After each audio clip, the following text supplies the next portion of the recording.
আজকে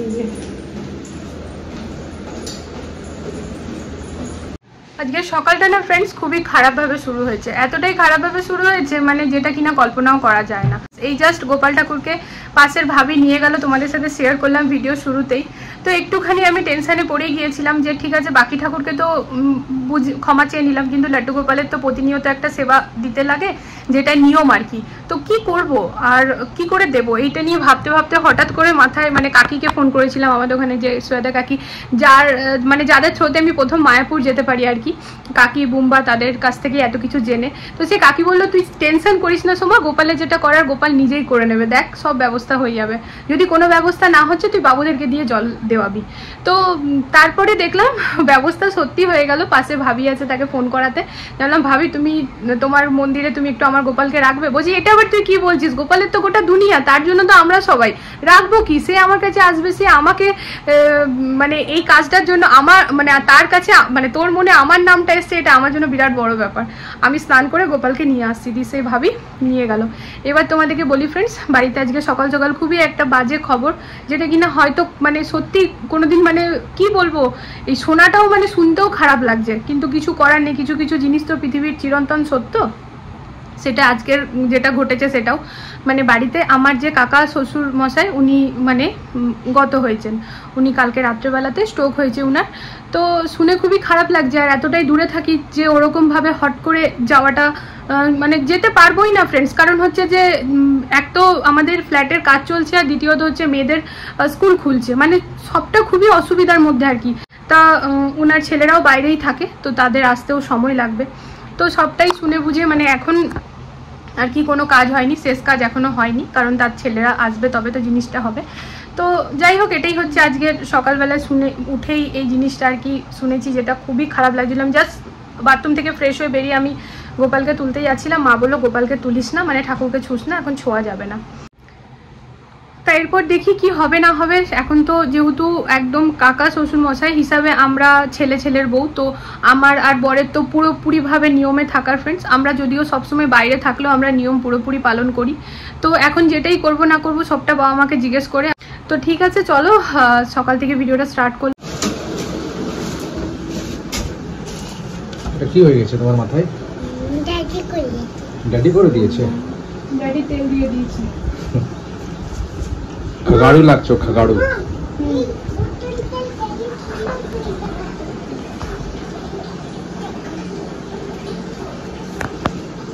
পুরো তেলটা কত পড়েছে ড্যাডি তোমার মাথায় দিয়ে? তো এখানে ফ্রেন্ডস ডাল ভাত আলু সিদ্ধ নিয়ে নিলাম, একটুখানি ভাতে ঘি দিয়ে নিয়েছি। এখনই বেরিয়ে যেতে হবে ফ্ল্যাটে, তার কারণ হচ্ছে যে আজ এতদিন পর জুনেদ ভাইয়া আসছে। তো যাই হোক, আসছে কিনা আমি জানি না, সকালে বরকে ফোন করেছিল সেই কারণে বলছি আসছে। 3 দিন হয়ে গেল ফ্রেন্ড, জুনেদ ভাইয়া বলছে আসবো আসবো আসবো, কিন্তু আসছে না। কালকে নাকি হোয়াটসঅ্যাপ করেছিল আমার বরকে যে ওর পায়ে লেগে গেছে, সেই ব্যান্ডেড ট্যান্ডেড করে ব্যথার জন্য আসতে পারেনি। তো যাই হোক, অত কথাতে আর আমরা যেতে চাইছি না, ব্যাস আমাদের কাজটা কোনো রকম হয়ে যাক, সেটাই হচ্ছে কথা। তো যা কথাবার্তা হচ্ছে সবটাই ওর সাথে হচ্ছে, কারণ জানি লাস্টবার যখন আমি ফোনটা ধরেছিলাম আমি রেগে নিয়ে খুবই বেশি আর কি চিল্লাচ্ছিলাম, তো সেই কারণেই তো আমিও আর ফোনটা ধরিনি, আমিও আর ঢুকতে চাইছি না। বরকে বললাম তুমি তোমার মতো করো, কারণ সত্যি কথা বলতে আমি অতটা মানে কুল মাইন্ড নই ফ্রেন্ডস। মাথাটা গরম হলে তখন অত মানে এটা তো মাথা গরম হওয়ারই কথা না, যেরকম ভাবে এখন জুনেদ ভাইয়া করছে, আমাদের অনেকদিন আগেই কাজটা হয়ে যাওয়ার কথা ছিল, সেই জায়গায় এখন লাস্ট মোমেন্টেও এতটা ডিলে চলছে, এতটা ইরেসপন্সিবল হয়ে তারা কাজ করছে। তো সেই কারণে তা বর মাথা ঠান্ডা করে তাদের সাথে হ্যান্ডেল করে কথা বলছিলাম, সেটাই ঠিক এই টাইম। তো ম্যাডামের এখানে লাস্ট মিনিট কিছু কাজ চলছে, এখন বেরোবার ছিল, তো তার আগে একটু মনে পড়ে গেল যে হ্যাঁ লিঙ্কিংটাও করতে হবে আজকাল যা হয়েছে না ফ্রেন্ডস, এমন মানে ব্যস্ততার মধ্যে চলছি না যে হচপচ হয়ে যাচ্ছে। 11:15 ফ্রেন্ডস, তো এই যে বেরিয়ে পড়লাম। আর ওটাকে কি বলে, জুনেদ ভাইয়া দাঁড়া।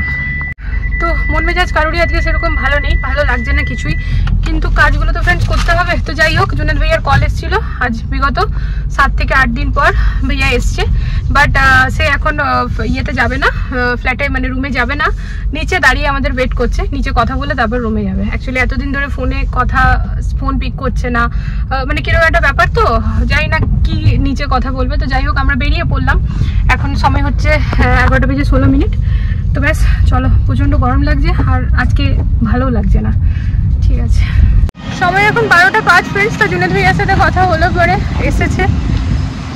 মানে কি বলবো, ওটাই হচ্ছে ব্যাপার। প্রতিবার রাগ হওয়ার পরও মানে ফাইনালি এখন এটাই চাইছি কাজটা ভালোভাবে হয়ে যাক। তা কথা হলো, নিচে কথা বলার পর তারপরে আমরা উপরে গিয়েছিলাম, এলাম, ভাইয়াকে ফোন করলাম, ভাইয়া এলো। সেরকম কিছুই না, তার পার্সোনাল প্রবলেম আছে। তো যাই হোক, সেই প্রবলেমের জন্য সে ফোন পিক করেনি। আর শুধু আমাদের নয়, এমন মানে সবারই যত আছে বাকি, মানে আমরা যেখানে গেছিলাম, আমাদের যে মিররটা অর্ডার দিয়েছি সেইখানেও আজকে ভাইয়া সকালবেলায় আমার হাজব্যান্ড ফোন করেছে। তো সে বলছে কি আমি জুনেদ ভাইয়াকে কন্টিনিউয়াস ফোন করছি, জুনেদ ফোন ধরছে না। তার কাছে আমাদের নাম্বারটা ছিল না, নাকি গো? হ্যাঁ, ও বুঝতে পারেনি যে জুনেদ ভাইয়ের সাথে আমরাই গেছিলাম। সে আমাদেরকেও মানে বুঝতে পারেনি, তার কাছে তো অনেকেই যায়, তো সে আমাদেরকেও করতে পারছে না, কারণ তারও সাইজটা চাই, সেখানেও সাইজ দেয়নি। তো মানে যাই হোক, কি বলবো, মানে ওটাই না, মানুষের পার্সোনাল ব্যাপারে তুমি কোনো ঢোকা যায় না। তো আমাদের এখন এটাই আছে ফ্রেন্ডস, ওরকম ভাবে তো আমাদের লড়াই করবো, ঝামেলা করবো, ওটা তো আর আমাদের ইন্টেনশন না। আমাদের কাজটা ভালো করে হয়ে যাক, তার কাজটাও যেন হ্যাম্পার না হয়। কালকে দিনে গিয়ে সে আরো অনেক ফ্ল্যাট পাবে। এখানে তো জাস্ট এখন 50টা ফ্যামিলি এসছে, এখন তো পুরো 300টা ফ্যামিলি বাকি আছে আসা।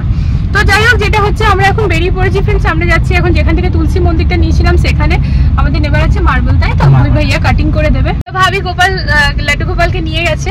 আর এই যে তোমাদের সাথে ফটোটা আমি শেয়ার করে দিচ্ছি, নিয়ে গিয়ে একেবারে স্নান টান করে সাজিয়ে গুজিয়ে আমাকে ফটো পাঠিয়েছে কি এই দেখ লাড্ডু গোপালের ফটো। আর আমার ভেতর থেকে যে কি শান্তি হলো না ফ্রেন্ডস, আমি বলে বোঝাতে পারবো না। আমার একদম প্রথম থেকে এটাই ভয় ছিল যে বাড়িতে যদি কোনো এরকম হয়, অসুচ হয়, তো আমি সেই টাইমে গোপাল সেবা কি করে করবো। আর গোপাল সেবা তো করতেই হবে, অন্য ঠাকুরকে যেমন না দিলেও চলবে, এটা তো নয়, সে তো বাড়ির ছেলে, তো তাকে তো আমাকে সেবা দিতেই হবে। আর বাকি ঠাকুরও ঘরের, কিন্তু মানে বাচ্চা ছেলে তো তাকে তো প্রতিদিন ওরকম ভাবে সেবা দিতেই হবে। তো এরকম অনেক কিছু ভেবে চিন্তা করেও আমি আর পর অনেকদিন ধরে গোপাল মানে বৃন্দাবনে যাবো, গোপালকে নিয়ে আসবো, মানে দুই মন হচ্ছিল। নিয়ে ফাইনালি ওই যে আমাদের মন হতে হতে গোপাল নিজে আমাদের ওই এসে গেছে, বলো। মানে আমরা এতটাই লাকি যে আমরা মানে ভাবার আগেই পরে মানে নিতে যাওয়ার আগেই সে নিজেই বলছে আয় আমাকে নিয়ে যাও, যেরকম মায়াপুর থেকে আমাদের বাড়িতে এসছে।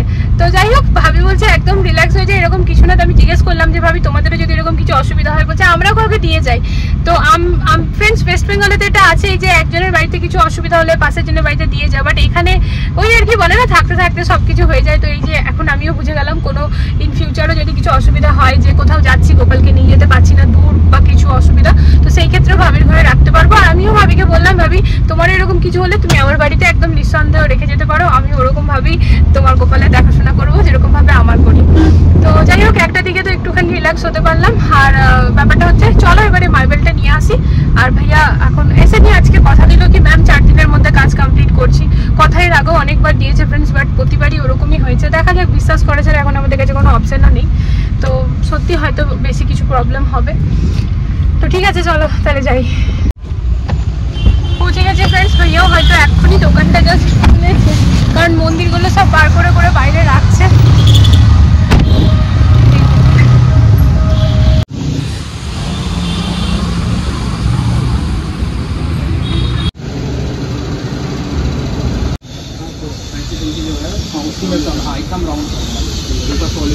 তাহলে এখানে আসার পরে আর হলো না ফাইনাল, কেন কথাবার্তা হয়ে গেল কি ये সাইজ ও সাইজ ডিজাইন कर दीजिएगा, পেমেন্টটা করার ছিল আর পেমেন্টটা হলো না ওই টাইমে, নেটওয়ার্কটা তো ওই भैया যা করে ভালো। हाँ, तो আমরা জিজ্ঞেস করলাম भैया इसको क्लीन करने का लिक्विड वगैरह बताइए क्या है, बोला लिक्विड नहीं होता, इसको घिसाई होता है, और घिसाई করার জন্য আমাদেরকে এখানেই আনতে হবে। মানে বলছে টাইলস ক্লিন হয়ে যায়, বাট পাথরের কোনো কিছু নেই, ওটা ঘিসাই হবে। তো এবার তাহলে মার্বেল এগুলো, হ্যাঁ, তো আমাদের কাছে কষ্টই রইলো। তুলসী মন্দিরটা যেটা আছে সেটাতে আমরা চাইলেও সাবান দিয়ে ঘষে দেবো ডেলি, কিন্তু এই ঠাকুরের মাঝের ওই জায়গাটা তো হবে না, সেই জন্য কস্ট। তো যেটা আছে ওটাই, মানে আমরা একটু ম্যাট ফিনিশে চাইছিলাম, এবার আমাদেরকে গ্লসিটাই নিতে হবে। ঠিক আছে, অসুবিধা কিছু নেই, যেটা ক্লিন থাকবে সেটাই তো করতে হবে। তো এখানে এসেও কথাবার্তা বলে পেমেন্ট করতে গিয়েও করিনি, কারণ ওয়াইফাইটা সাথ দিচ্ছিল না কানেকশনটা। তো ভালোই হলো, পেমেন্টটা করলে এখন ভাইয়াই রিটার্ন করতো। আর আগের দিনও না ফ্রেন্ডস আমরা ভুলবশত 500 টাকা বেশি করে দিয়েছিলাম, এমা আমাদেরকে না আবার রিটার্ন করে আবার হোয়াটসঅ্যাপে স্ক্রিনশট পাঠিয়ে দিল। এতটাই ভালো, মানে ভাইয়া তো চাইলে বলতে পারতো হ্যাঁ ক্লিন হয়ে যাবে, সাবুন সে থোসা কর দিও, হ্যাঁ, কিন্তু না ওইরকম না, নিজে মানে এরকম মানুষের কাছে না কাস্টমার বারবার আসে, সত্যি কথা। আমরাই তো এলাম, আবার আসবো।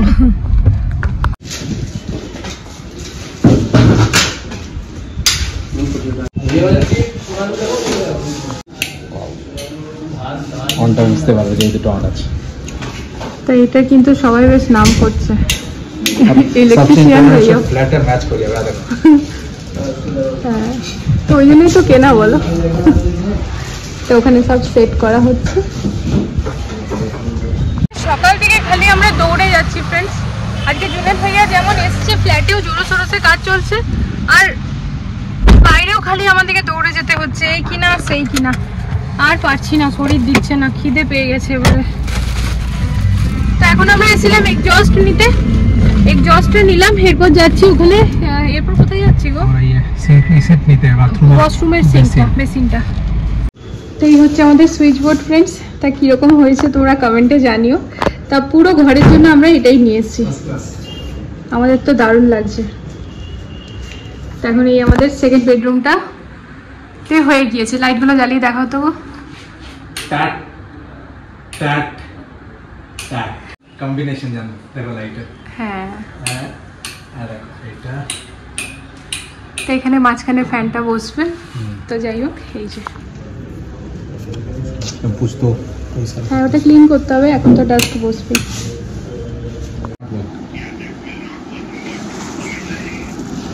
Double click. অনেকক্ষণ ধরে শুকনো মুড়ি খাচ্ছিলাম, এরপর সিঙ্গারাটা দিয়ে মেখে ফেললাম। বেশ অনেকটাই রাত ফ্রেন্ডস। তা রাত্রেবেলাতে না মাথায় জল দিয়ে পরে স্নান করলাম, তবে কি একটুখানি শান্তি পেলাম। মানে এখন এমন অবস্থা হয়ে গেছে না যে কি বলবো, সকাল থেকে এত ভাগাদৌড়ের মধ্যে কাটছে। আর আজকে তো একটুখানি বেশি, যেহেতু জুনেদ ভাইয়া এসছে, তো ফ্ল্যাটেও আজকে খুব জোরো সোরোসে কাজ চলেছে। আর সেই কারণে না আমাদেরও একটু দড়া ভাগাটা বেশি হয়েছে। মানে এই মানে কি বলবো, অনেক জিনিসই দেখতে গেছিলাম, লাইট নিয়েও এসেছি। তো আমাদের কিচেনের লাইট কিন্তু পুরো কমপ্লিট হয়ে গেছে ফ্রেন্ডস। সেটা আলাদা করে আজকে তোমাদেরকে দেখালাম না, যেটা সেন্টারে লাইটটা লাগানো হবে। তো যেদিন লাগানো হবে সেদিন দেখাবো। আর তা বাদে হোম ট্যুর তো আসবেই আসবে।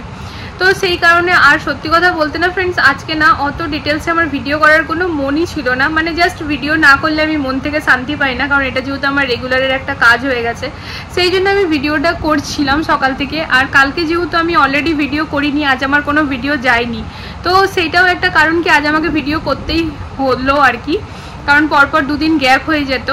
তো যদি আমি আজকে ভিডিও পোস্ট করতাম তাহলে হয়তো আজকে সারাদিন আমি ভিডিও বানাতাম না। তো যাই হোক, ঠিক আছে। তো এখন ভিডিওটা মানে এই ব্লগটা এন্ড করতে এসেছি। আজকে সারাদিন একদমই যেমন তেমন করে কাটিয়েছি, ভালো একদমই লাগছিল না।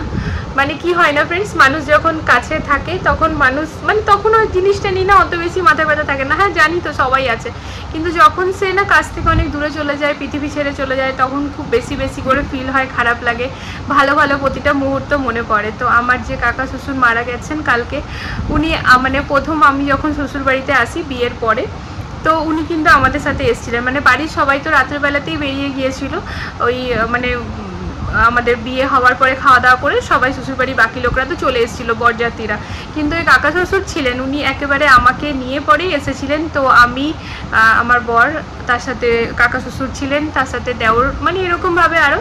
তো মানে উনিও ছিলেন, আর উনি না খুবই ভালো। তো যাই হোক, ভালো সবাই, আমার শ্বশুরবাড়ির সবাই খুবই ভালো, শ্বশুরবাড়ি বাবার বাড়ি সবাই ভালো, কিন্তু সেটা কথা না। মানে আজকে যেহেতু নেই আর, তো তাই জন্য যেন বেশি বেশি করে ফিল হচ্ছে। তো যাই হোক, খারাপ লাগা তো অবশ্যই আছে, খারাপ লাগছে তো, কিন্তু ওই আর কি, জীবন তো থেমে থাকার নয়, সে তো চলবেই। আজকে প্রথমবার হবে ফ্রেন্ডস যে আমি বাইরে গিয়ে পরে কোনো ভিডিও ওরকমভাবে শ্যুট করিনি, যবের থেকে ব্লগ করছি তবের থেকে।